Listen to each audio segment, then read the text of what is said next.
You see that 12 ring I just shot with my PSE bow? You want a PSE bow? I'll tell you what, I'll give you a PSE bow. All you gotta do is like, subscribe, and comment on the channel. If you do that, we're gonna give one away. And if you do that, you're entered to win. Simple as that. Like, subscribe, and comment, guys. What's up, guys? So if you are watching this video, you probably like whitetail hunting. The channel is, or the name of the company is Whitetail Land Management Services. I travel around designing hunting properties for people, you know, putting the puzzle pieces together with a lot of different aspects to ultimately create the perfect parcel. So when we go and we create the perfect parcel, there's a lot of other species that are going to benefit. Hell, anywhere from the bugs, literally to the birds, to the turkeys, to the whitetails, and everything in between, all the small game, maybe even the pheasants in this case. So there's a way that we can create better habitat for turkeys and whitetails and some of these other species, but really we're gonna focus on turkeys this time. It's turkey season, at least in my neck of the woods right now, and it really has me thinking about, you know, how can we enhance habitat for turkeys to improve nesting. Predators are crazy for you know, those turkey eggs right now. I mean, let's face it, the management of raccoons across the country has been, I mean, it's non-existent. I mean, there's really little to no price for them anymore for their hides. It's not even worth somebody's time to end up trapping them anymore. So very few people are doing it, where in the past you used to see it a lot. So a rise in those numbers means a decline, along with a lot of other reasons in that turkey population. You know, whether it's some of the illnesses or sicknesses that are going around for some of these birds or whatever it is. We put all those things together, and we got to figure out better ways to help these things survive. And to stay away from the predators, this video is really going to help you and help the turkey population flourish on a property. So the first thing, there's a couple different things I'm going to bring up. The last thing is going to be a way that you can get paid to build better turkey habitat on your property. I'm not going to say you're going to get rich, but you can get a significant amount of money depending on your property to build habitat for turkeys and honestly other animals that are going to benefit from these enhancements. So the first one that I want to go over is something kind of simple. It's a little bit broad, but at the same time, it will 100% help your turkey population. It's just doing TSI on your property. So what is TSI? A lot of you guys know this, and I'm not going to get super in depth in it. I'm going to get onto the next topic pretty soon here.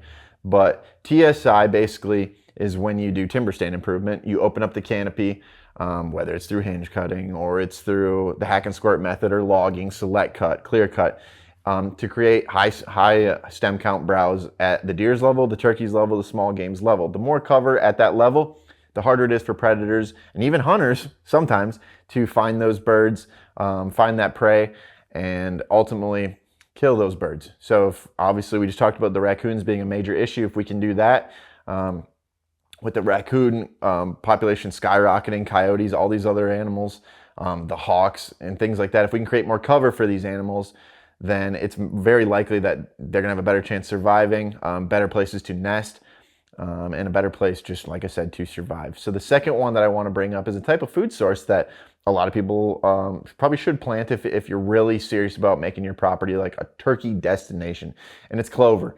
Clover, white clover, red clover, a combination of a lot of different clovers is a super beneficial food source for these turkeys. I mean, there's a lot of different things, but as far as some of the things that you can do to your property to make it better, you know, something that we have control over is planting food plots. And sometimes we don't think about turkeys when it comes to food plots, but the clover is one of the first things that pops up during the earlier portion of the year in the springtime.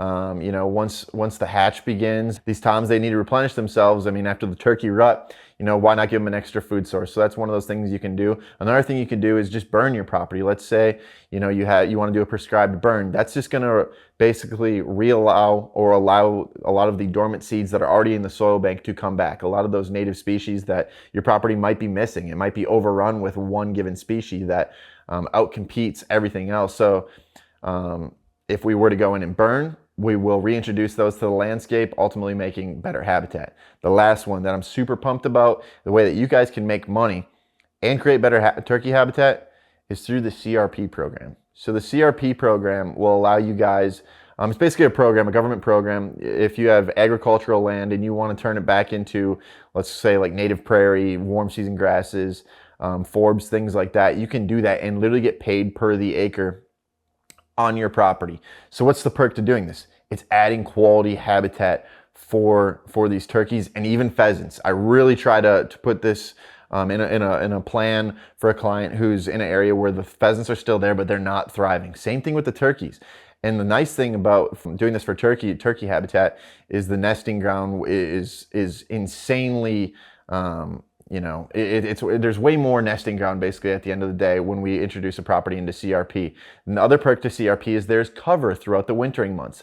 Let's say you got 80 acres, but 40 acres of your property is in row crops. You got soybeans, you got corn, you got things like that up. Well, after harvest, for 4, 5, 6 months, that's a biological desert. It's down to the dirt. There's nothing there for any animal, let alone the turkeys. Or if it's in CRP, there's places for these animals to hide. Otherwise, in that scenario that I just brought up there, you're losing 50% of your property for 50% of the year. So you might have bought an 80-acre parcel, and yes, you can make some money row cropping it out to somebody else. You can make a very similar, if not more money, by putting it back in the CRP program, have 80 acres basically, for 12 months out of the year that is usable to other wildlife, and like I said, just build better habitat so that all these animals can thrive, don't have to worry about the predators as much and things like that. So those are the list of things that you can do to increase the turkey population on your property, and those are the things I would definitely recommend you looking into if you're a serious turkey hunter or just care about conservation, guys. So if you guys like these videos, you like hearing about turkey habitat, deer habitat as a whole, hunting strategy, things like that, make sure you like and subscribe. We're always doing giveaways. It's only going to benefit you if you're a subscriber of this channel. You're entered in the giveaway at that point. So if you like anything we have to say, like and subscribe.